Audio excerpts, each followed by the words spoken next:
Today's lesson, we're going to go to 2 Nephi chapter 19. 2 Nephi 19.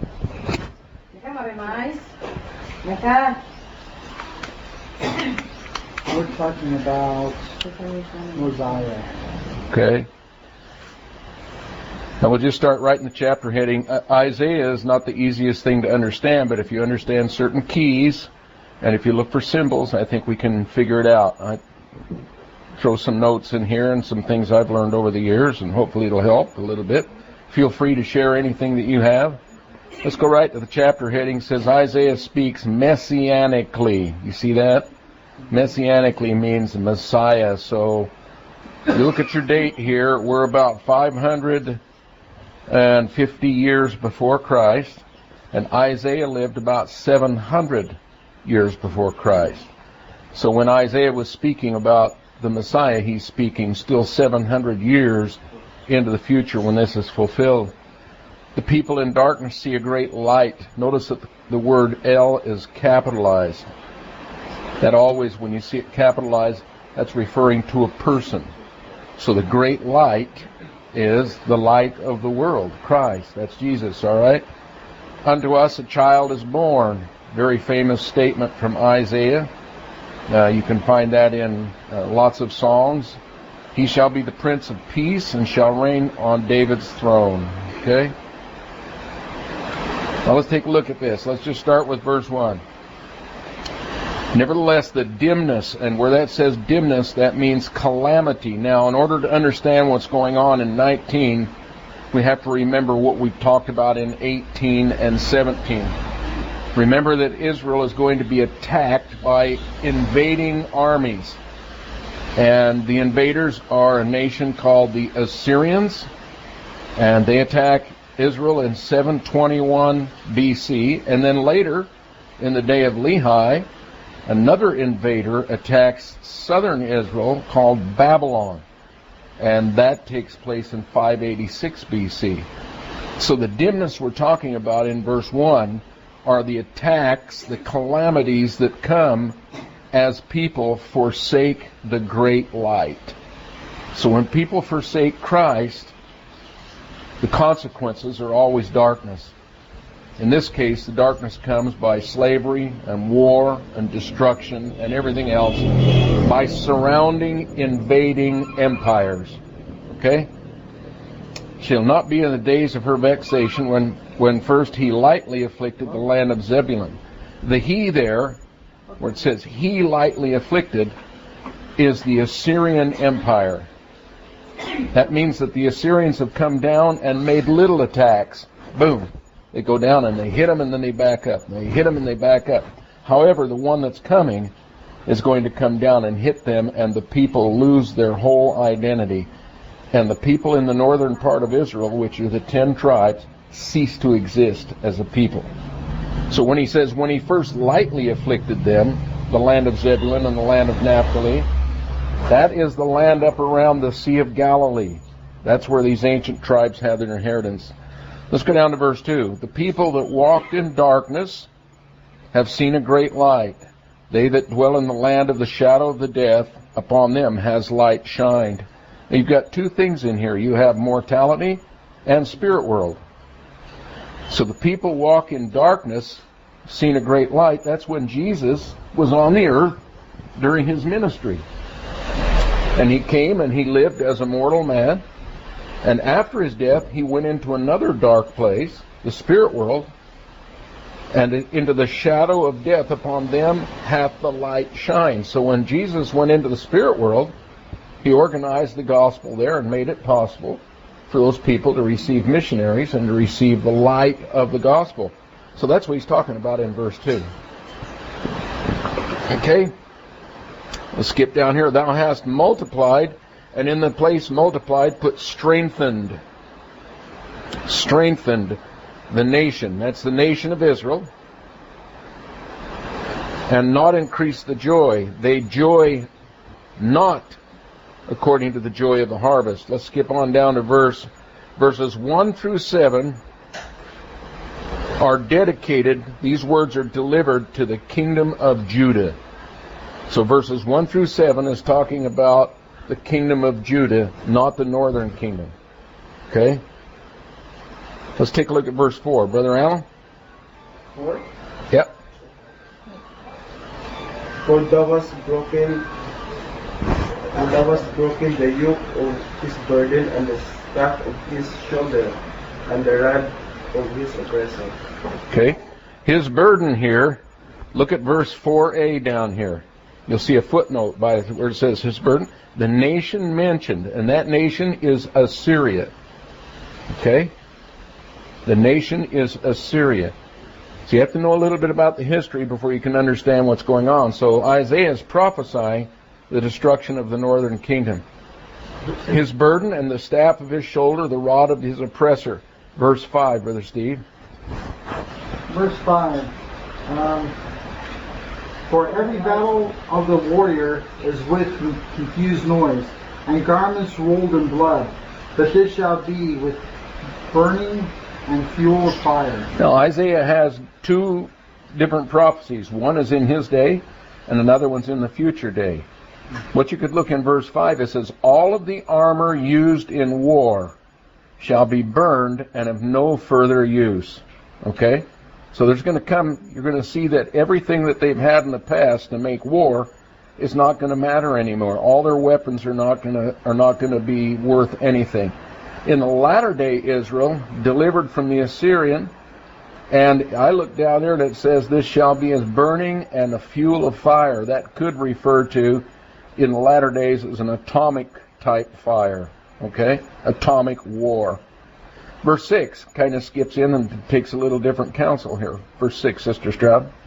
For unto us a child is born, unto us a son is given, and the government shall be upon his shoulder, and his name shall be called Wonderful, Counselor, the Mighty God, the Everlasting Father, the Prince of Peace.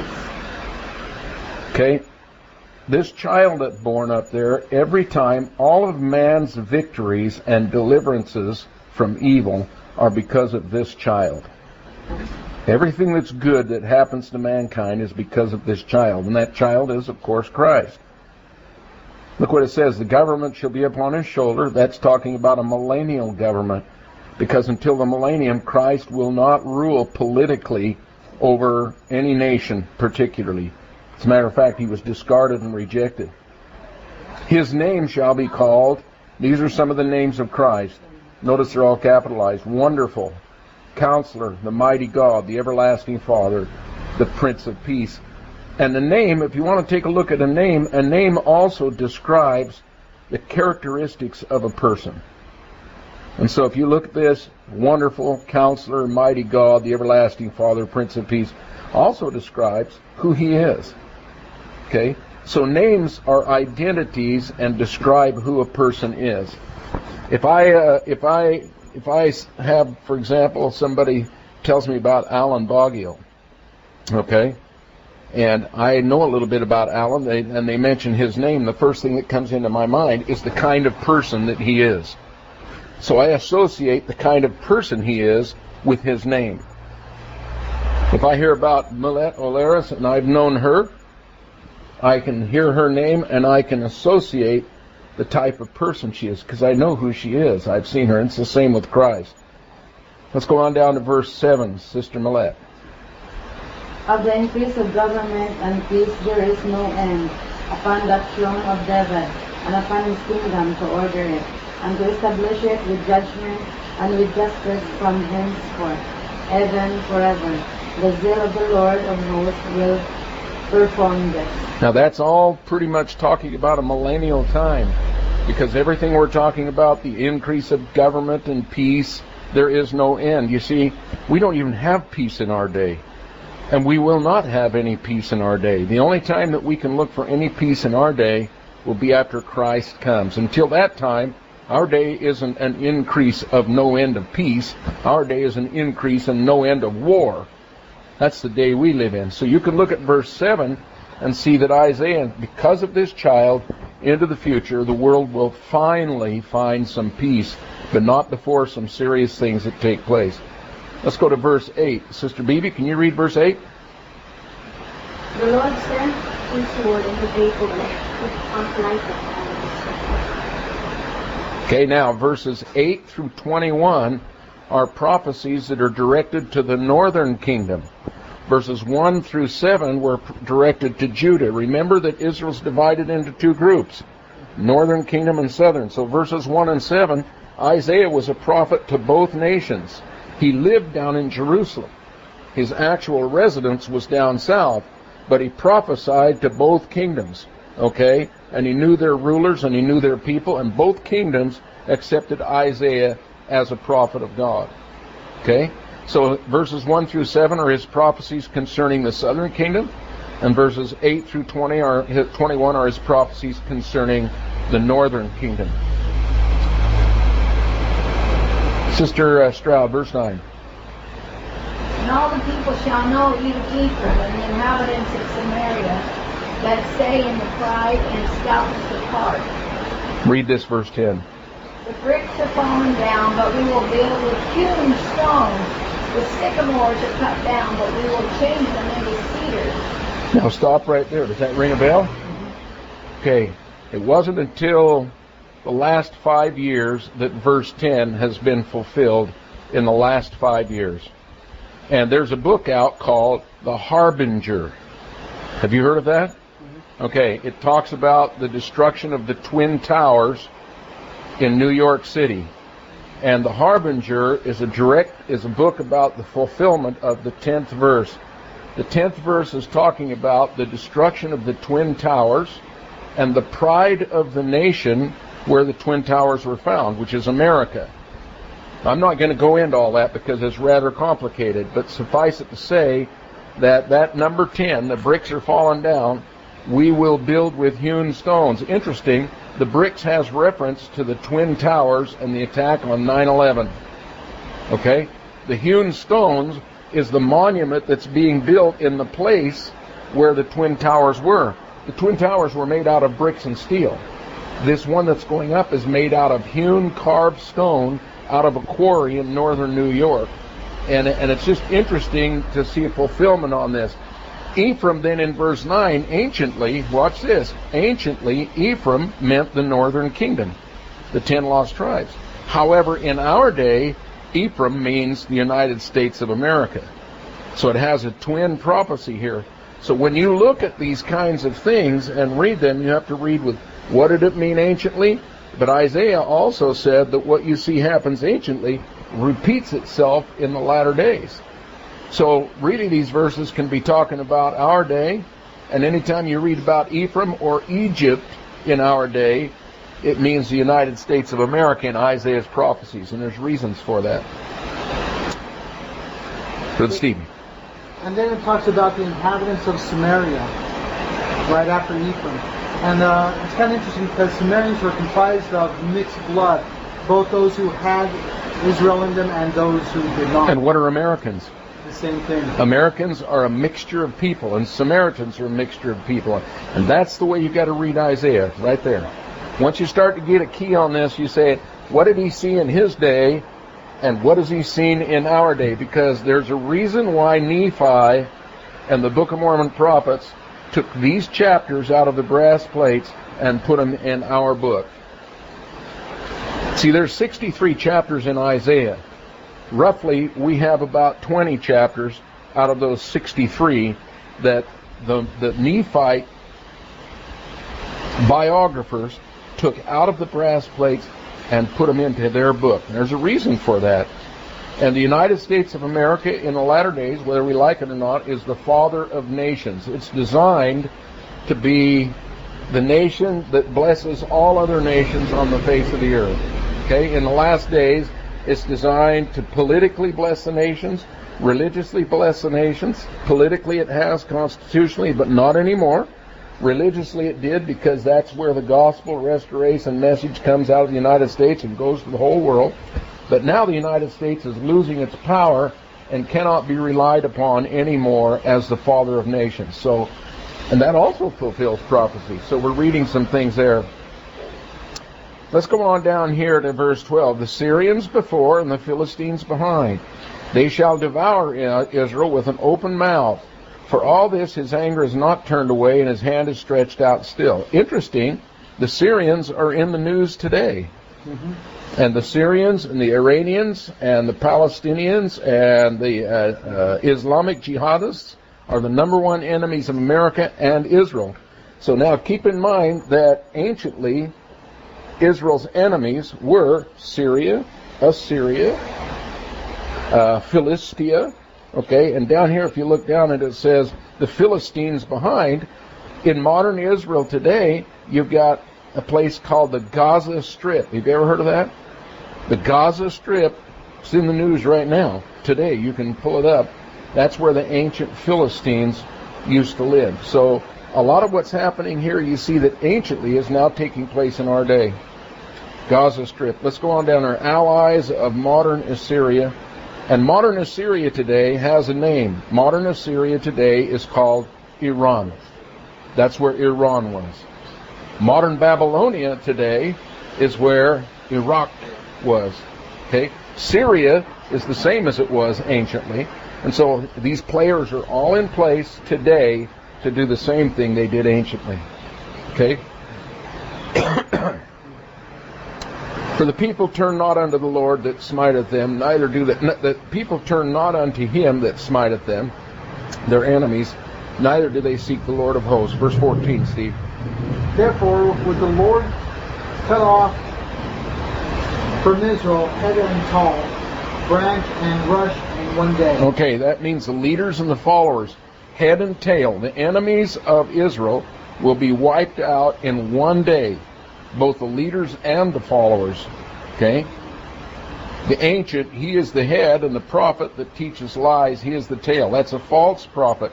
So those are people that they look upon as prophets, but are really false prophets, not true prophets. Let's go to verse 6, Brother Al. Or 16, I mean.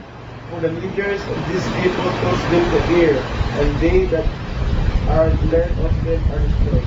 Always a problem, isn't it? False leaders, when you lose the Spirit, you lose the gospel, you're led by people with no inspiration, it always leads to destruction. Sister Millette, verse 17. Therefore the Lord shall have no joy in their young men, neither shall have mercy on their fatherless and widows. For every one of them is a hypocrite and an evildoer, and every mouth speaketh folly. For all this, his anger is not turned away, but his hand is stretched out still. Okay. I think it pretty well describes the situation as they are. Sister Beebe, verse 18. For he has driven us to fire, which shall reward of liars and foolish, and shall kindle in the thickets of the forest, but they shall not apply to wisdom of us. Anciently, fire was a great cleanser, and in our day, fire will be the great cleanser. The Lord's going to use fire. Anciently, it was used by warring armies. In our day, it's going to be a lot simpler. One atomic bomb. So we're going to see some atomic holocaust throughout the world. But don't worry. It doesn't matter because the Lord protects His people. If there's any message in any of this, if you're doing what you should, you have no need to fear. If you reject the light and are rebellious, then you're going to be in trouble. So you just keep the commandments, honor and love the Lord, and He'll take care of you. Verse 19, Sister Banjo, 19. Verse 19. Should the wrath of the Lord of hosts the land threaten, and the people shall be as the wheel of the fire. No one shall spare his brother. See that widespread ruin. Now, anciently, that happened with the Assyrians and the Babylonians. In our day, it's going to happen again. It's going to be repeated again. Notice the use of fire. The land is darkened, and the people shall be as fuel for fire. See that? So lots and lots of people are going to leave this earth as a result of fire. Let's go to verse 20. Brother Steve. And it shall snatch up on the right hand and be hungry. And he shall eat on the left hand, and they shall not be satisfied. They shall eat every man the flesh of his own arms. Wow. How do you interpret that? Scary. Yeah. Famine. Severe famine, severe food shortage, probably because of a lot of this war over resources. I looked up the Hebrew on that when it says he shall snatch, and on the Hebrew it means cut off the right hand and be hungry. Okay, down here where it says, shall eat the flesh of his own arm, in Hebrew it's translated extreme rage. Extreme rage. Total anarchy, and those who had previously been close will thirst for each other's blood. That's a Hebrew type thing. Verse 21, and you see that in 21. Manasseh and Ephraim. Now, who are Manasseh and Ephraim? The sons of Joseph. Yeah, and they're brothers, right? Now watch, it says, they together shall be against Judah. Judah's a brother. For all this, his anger is not turned away, but his hand is stretched out still. So you can see the sorry situation anciently, and we're kind of in that same situation today, especially when we see what's happening in the United States. The United States is the modern nation of mixed blood Israel. It's the land of God. It's the promised land. I don't know how to tell you. According to the Book of Mormon, the United States of America is the promised land, and those that go there are the mixed blood of the house of Israel. These scattered ones that were scattered out into all the nations, especially up into Western Europe, those are all people who immigrated to the United States. So the original immigration of the United States are coming from Western Europe, England, Scotland, Wales, France, Germany, etc., etc., and they have the blood of the ancient Israel mixed in their veins. So in reality, the United States, Gentile means mixed, is a mixed group of people from many nations of Western Europe, primarily. Okay, and that's the way the Lord had that design. Let's go to 20. Destruction of Assyria. Now this is important. Look at your footnote. The destruction of Assyria is a type of destruction of the wicked at the second coming. And what that means right there is, what happened to Assyria in the latter days is going to happen the same to somebody at the second coming. What you're going to read about here is like something that's going to happen in a future day. Who's the Assyrian of our day? Who's the Assyrian of our day? Iran. Could be Iran, and who's Iran's number one ally? Syria. Who's Iran's number one big ally? Russia. Russia. Yeah. So it may well be that the modern Assyrian is a combination of modern nations that make up Russia, Iran, parts of fundamental jihadist Islamic war people, etc., etc. So we got to see if we can identify those. Look what it says again in the chapter. Few people shall be left after the Lord comes again. See that? After he comes. See that? So at the end, when the second coming is over and we go into the millennium, the majority of people are not going to make it through the day that's coming. How many people we got on the earth right now? We got 7 billion people and growing, right? So if we were to go into the millennium tomorrow, the majority of that, the vast majority of that, won't survive the cleansing period that takes place. How's the Lord going to cleanse the earth? He's going to cleanse it with war, okay, famine, drought, pestilence, etc., natural catastrophes, etc., etc. All right? And when he's through cleaning the earth and transferring those who are telestial into a spirit world, get ready to move the earth up to a terrestrial level, there's not going to be many left on it compared with the billions that were there before.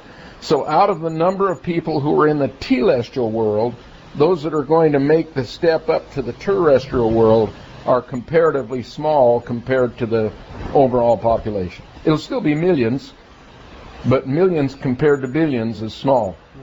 Okay? So let's go up here and see what we got here. I have, for the modern day Assyrian, I have Russia, Iran, China, and North Korea. Those are the allies. Those people are all allied together. They may not like each other right now. North Korea and China and Russia don't care for each other, but they have the same political ideology. They're all Stalin communists. So even though they don't get along together, if they were all to fight against the United States and her allies, it would be enough to ally them together. They would come together so they could conquer the United States and divide up the country, which is what they're wanting to do. And they're talking about doing it right now. Okay? Verse 1, Sister Stroud. Woe unto them that decree unrighteous decrees, and that write grievousness which they have prescribed. Now, I put this woe to America.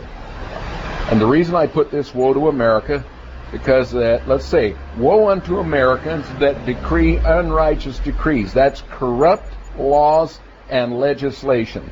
Corrupt courts, corrupt judges, corrupt laws, and we are right smack in the middle of it. And that what? Right grievousness which they have prescribed. These are oppressive financial tax laws that try to rob the people of their property and their income. Let's go to Mosiah chapter 29 and see where this has been fulfilled. That part right now, in the last 30 days, has been fulfilled, I think. And the Lord saw that, Mosiah 29. Up until the 29th chapter, we had what we called the reign of the kings in the Book of Mormon. Nephi, Benjamin, etc., etc. But in chapter 29, verse 26, they changed from the reign of the kings to something called a system of judges. So the Nephites go from kings to judges, all right? Because they've had some stinky experiences with kings like Noah, all right? And Ammoron and Amalickiah. And so they say, we need to change this, and let's go on to a system of government by the people. And you can see that in verse 26. It is not common that the voice of the people desire anything that is contrary to that which is right. Voice of the people means majority.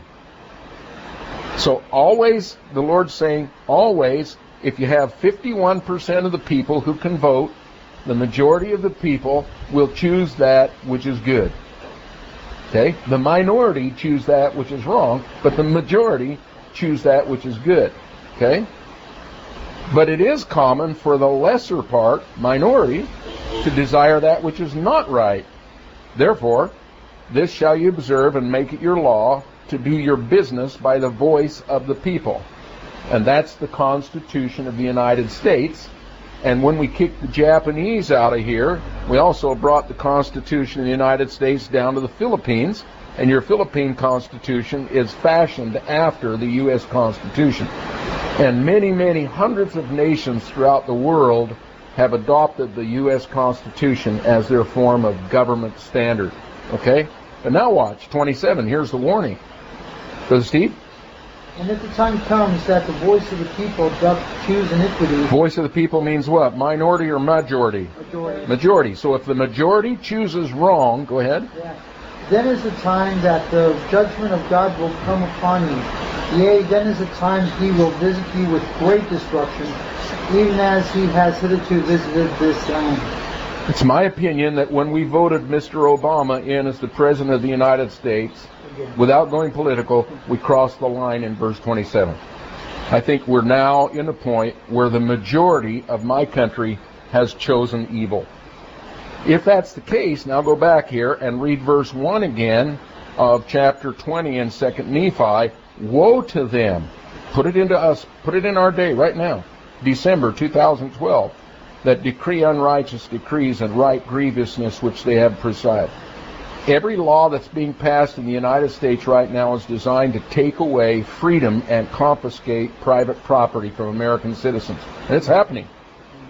We have Americans that are writing us right now. We're 2 months away from going home, and our American friends are saying, you can't recognize what you left here just a year and a half ago. Things are drastically altered and continuing to go down so fast that even people can't believe it. Isn't that what they said the other day? Things are being changed so fast. Okay? Look at verse 2. To turn away the needy from judgment, to take away the right from the poor of my people, that widows become their prey, and they rob the fatherless. That's what unrighteous laws do. You guys familiar with something we call a middle class? Do you know what a middle class is? You don't have one here. You don't have a middle class in the Philippines. Do you know what that is? Well, there's 3 classes of people.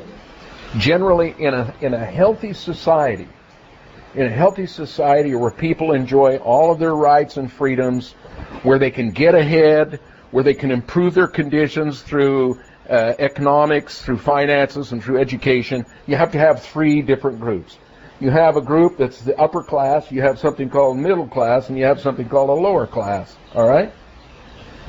If you do away with the middle class, all that's left are the rich and the poor, and there's nothing in between. What Satan wants to do is he wants to do away with that middle class group of people that are the workers, the dreamers, the entrepreneurs, the people that make everything that's worthwhile in a society happens. The middle class is the hope of the lower class, because as long as you have a middle class, people who are in the lower class can work their way up into that. It's possible to do that, and millions do. You do away with the middle class, and you've doomed this group down here to poverty. And you don't have a middle class to speak of in the Philippines. And the middle class in the United States is disappearing. You see what's happening? It's a satanic plan. It's a satanic plan. You want to go to school? School costs huge amounts of money, and people can't afford the school, so guess what? They take out loans. Who loans them the money to go to school? The government. So now when you get out of school, you end up in debt to the government that owns you. They now own you. It used to be the American dream was you could work your way up in period time, work hard, you would have a nice retirement so that when you retire you wouldn't have to work any longer, you could enjoy the fruits of your labor, you could have a nice house and property, have it all paid for, you could have a car, it was all paid for. That's all disappearing. It's all disappearing. Take a look in the Philippines right now. The opportunities to grow are really limited to a very few group of people, small group of people whose parents have money, who people who've owned property that's passed down through the family and they inherit property and so on. And it becomes very difficult for people to rise up. This is a satanic plan, and it has to do with government at the top wanting to control everything so that there's no middle class, because when you have a middle class, things are moving and growing, and do away with the middle class and come down here. And that's the way it is in every communist country. In every communist country, there's no middle class, which is the success, growing, opportunity area in any society. We're losing ours. The United States, the greatest power of the United States, the thing that's made the United States great is its middle class. It's middle class. See? And we're losing it.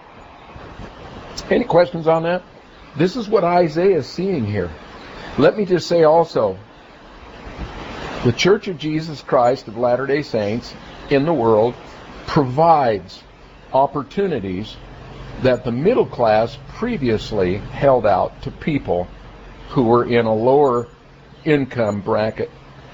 Look what the church does, okay? It takes young men and young women and gives them opportunity to serve a mission. What happens on that mission? They learn to speak English. You say, well, so what English? Well, English is the language of business in the world. If you're not going to speak English, you're going to have a hard time succeeding in any kind of business enterprise in the world. The number one thing that the church is trying to do with Philippine missionaries and Mongolian missionaries and foreign-speaking missionaries is to give them the opportunity to have a working knowledge of the English language. Now here in the Philippines you teach it in your school, but it's not like that everywhere. And so the second thing, what does it do? Gives you an opportunity to serve the Lord and to have all those blessings that come from full-time missionary service. Gives you an opportunity for an education. Perpetual Education Fund, BYU, Hawaii, Church Institutes of Religion. There's just all kinds of opportunities. I look at some of our members of the church who are inactive, and I look at them and I just want to say, brother, do you realize you have no future without the church? You have no future without the church. The church for you is your future. And it's true. It's true. Let's go on. Okay, so that's what we're talking. Verse 3. Brother Allen. And what will ye do in the day of destruction, and in the day of desolation, that shall come from afar.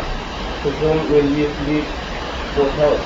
And where will ye leave your glory? Now that has two meanings. That has the ancient meaning when the Assyrians came down and attacked Israel, and I believe it has a meaning when these allied forces are going to attack the United States of America. Look what it says. In the day of visitation and desolation which shall come where?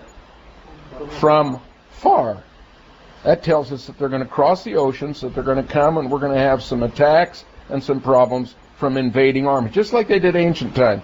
To who will you flee for help? More and more, the United States, who used to have all kinds of friends in the world, more and more we are becoming friendless. More and more people are not looking to us for protection and for leadership because we're bullies. The United States are bullies. We push people around. We make them do what we think they should. We go in and do things that we shouldn't. We don't try to help them anymore. We try to tell them and force them to do what they should do. And the United States has become a nation, unfortunately, of empire builders. It's because of our corrupt judges, our corrupt politicians, and our leaders. It's the same thing as in ancient Israel. Brother Allen, verse 4. Without me they shall bow down under the pestilence, and they shall fall under the slain. For all this is under is not your aim, that his hand is stretched out still. Notice the first two words in verse 4. What? Without me. That's your key. And any nation, a Christian nation especially, who tries to pull away and remove Christ from their government, from their schools, from their religions, etc., is just doomed to fail. Just doomed to fail.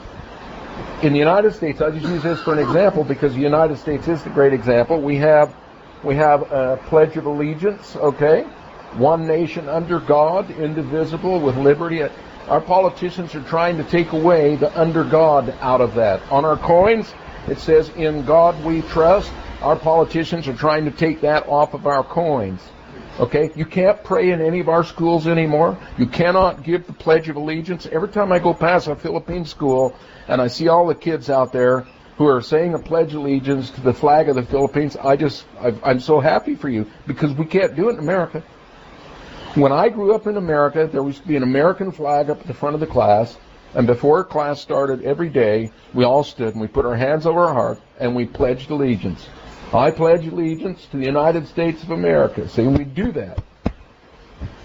And we don't do it anymore. Christmas nativity scenes. Christmas nativity scenes at Christmas where you see the manger and so on is illegal in the United States. You put one up in public. You put one up in public, like in front of a library or in front of a school or in a park. You'll go to jail. You'll go to jail. That's where we're at. In the greatest Christian nation in the world, that's where we're at. And I think this is why Mormon and Moroni put these chapters in here. This is a warning to us. Not only what will happen if we don't change, but how long it will take and what the outcome will be. How will we pull things back together? How will we repair the damage? Isaiah is telling us how to do it. Let's go on down there. I will send him, the Assyrian. Let's put this, China, Russia, North Korea, Iran, Islamic jihadists. I will send them against a hypocritical nation. Who do you think that is? America. That's America. That hypocritical nation, anciently, the hypocritical nation was Israel and Judah. In our day, it's America. Okay? And against the people of my wrath will I give him, meaning the Assyrian, a charge to take spoil. What does that mean? The Lord is going to allow this attacking country to come in. He's not going to protect the United States. He's going to allow them to come in because the protection is removed because we have taken God out of our lives. So he's going to allow this to come in and take spoil. You know what that means? Rob you. It's going to take your property. He's going to take your family. He's going to take your valuables. He's going to take your bank account. He's going to take everything you got. That's what happened anciently, and that's what's happening in our day. What it says. And to take a prey and to tread them down like mire, meaning mud, in the streets. Why? Verse 4. without me. You see, we kicked him out. Verse 7, howbeit he meaneth not so. Now that means the Assyrian, that is not his purpose to be an instrument in the hands of God. His purpose is to destroy and cut off nations, not a few. He doesn't know that the Lord is using this. Anciently, the Lord used these invading armies to come down, kind of like a rod, and go whap, beat you on the head, get your attention, wake you up, and cause you to repent. The whole idea is to get you to turn around and come back to God. If you won't do it voluntarily, then you have to have somebody come in and take away things from you until it humbles you and you say, oh, help us, help us, help us, okay? Well, this guy that's coming down, he doesn't know he's being used by the Lord as an instrument. He just says, I'm coming down to rob the nations and take slavery and destroy people. That's his whole life. But in reality, he's being used as an instrument by the Lord. Let's go on down a little bit further. We won't ever get through this. Let's skip on up here and go on up to verse 11. Now, let's go to verse 12. Verse 12, Sister Millette. Wherefore it shall come to pass that when the Lord hath performed his whole work upon Mount Zion and upon Jerusalem, I will punish the fruit of the stout heart of the king of Assyria, and the glory of his high looks. See, that king of Assyria now, in my mind, is an allied group of nations. It's not just one person. It's different groups together who have formed an alliance to attack the greatest nation on the face of the earth. Even right now, America still has the greatest military power, but we're fast losing that because our country sells all of our secrets to China and Russia. Mm-hmm. See, we do that for money. At any rate, look what it says. Once the Lord has established Mount Zion, that's the New Jerusalem, and upon Jerusalem in the old country, the Jews gathered in Jerusalem, build their third temple. Mount Zion is the New Jerusalem, established, the 10 tribes return. When all that happens, then the Lord says, I will punish the fruit of the stout heart of the king of Assyria and the glory of his high looks. Until that happens, this guy's going to come down and cause some real grief. Real grief. Okay? But as soon as these other things it's only going to be temporary because the Lord's going to turn it around. Look what the king of Assyria says in verse 13. Sister Banja, this is the enemy speaking. And so he said, by the strength of my hand and by my wisdom, I have done these things, for I am prudent, and I have moved the borders of the people, and have robbed their treasure, and I have put down the inhabitants like a valiant man. See, this guy, this group of nations are really bragging. We're powerful. We've done this. We've moved the borders. Do you know what that means? Do you know what makes nations? They're borders. If you attack the nation, you can dissolve the borders. And you can expand it, you can make that. It's like Germany did in World War II. They attacked Poland, they attacked Czechoslovakia, and those two nations ceased to exist until after World War II, the Russians came in and absorbed them, and they didn't come into being until in our day, in the last 20 years, when we had those nations reestablished. So they can change the borders. Look what else it says, rob their treasures. How does he do that? How do you take away how do you rob the treasures? Let's say the money, the wealth of a people. How do you do that? What's the way that you've always been able to rob the money, financial wealth of the people? How's it been done in the past? Invade them and take it. That's one way. What's a less benign way that happens without invasion? How does it happen within your own country from your own people? Buy it. You can buy them. What about taxation? What about taxes? Have we seen people in the Book of Mormon that were taxed so grievously they were put into slavery? Yeah. How about a 50% tax? Do you know what the national tax in the United States right now is? Pushing 40%. Really? Pushing 40%. And now we've got a national health code that's going to go even higher. So our nation's being robbed. Look at 14. My hand hath found as a nest the riches of the people. And as one gathers eggs that are left, have I gathered all the earth. See, it's a global thing. There was none that moved the wing or opened the mouth or peeped. In other words, it happened so subtly that you didn't even know it was happening. Until all of a sudden you see what happened. I don't have any income. I've lost my job. I can't make the payment on my house. I'm 90 days behind the payment on my house. They're coming to take my house. I'm put out on the street. My house is sold in auction. My car's impounded, and I have nothing, and I'm now a homeless man living on the street. And I sit there and I say, how did this happen? 6 months ago, I was living in a beautiful house, had a job, had a good income, and now my whole family's living in tunnels and on the street. How did that happen? And that's what it means. It says, there was none that moved the wing, opened the mouth, or peeped. It just happened like that. That's about as far as we want to go today. I was thought, to me, that also refers to the elections. People have seen all the garbage that's gone for the last 4 years, and now came the time to vote about it, and they didn't do anything. Yep. A lot of people didn't even turn out to vote. They didn't open their mouths. Okay, I think that's enough for today. Somebody's going to listen to this tape that's recording and say, wow, he's really politically far off to the right, isn't he? We stopped at verse 15, and we'll pick it up from there.